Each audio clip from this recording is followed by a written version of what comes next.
mAh battery ကိုမှ100W SuperVOOC နဲ့ cooling system တဲ့ MTPO 4 generation နည်းပညာသုံး AMOLED display တဲ့ Qualcomm Snapdragon 8 Gen 2 ချစ်ဆက်ပါမယ်တစ်ဖက်မှာလည်း50 megapixel camera ကိုမှ RAM 16GB တောင်ပါတယ်အိုးမယ်ကောင်းလေးတို့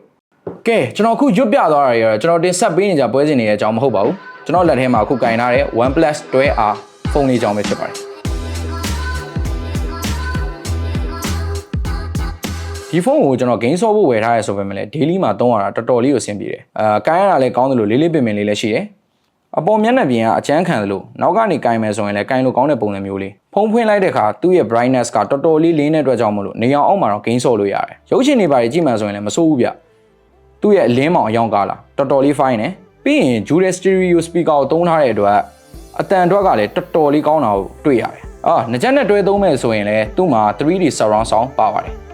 နောက်ဆုံးထူးခြားချက်အနေနဲ့ကတော့ဒီဖုန်းကရေဆိုရင်တော့မှပဲသုံးလို့ရတယ် PC ပဲနှိပ်လို့ရတယ်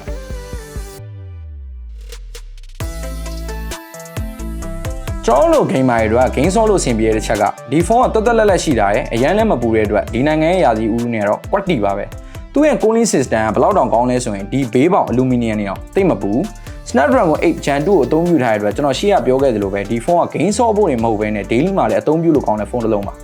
ကျွန်တော်တို့ gamer တွေကအရေးကြီးတာကတော့အားခံဖို့နဲ့အားသွင်းမြန်ဖို့ပါပဲအဲ့အတွက်လည်းဒီဖုန်းမှာ9500 mAh battery ကိုအသုံးပြုထားတဲ့အတွက်ကျွန်တော်တို့ခဏအားသွင်းစရာမလိုဘူးတကယ်လို့အားသွင်းမယ်ဆိုရင်လည်း 100W SuperVOOC fast charging ကိုအသုံးပြုထားတဲ့အတွက်နိုင်ကွက်မပြည့်ခင်မှာပဲအားပြည့်စေမှာပါကင်မရာတော့ကျွန်တော်အရင်ကြီးမသုံးပြဘူးကျွန်တော်မိန်းမတော့မကြာခဏသုံးပြီးတော့သူ့ပုံတွေပိုလှလာတယ်လို့ပြောတာပဲပေါ့နော်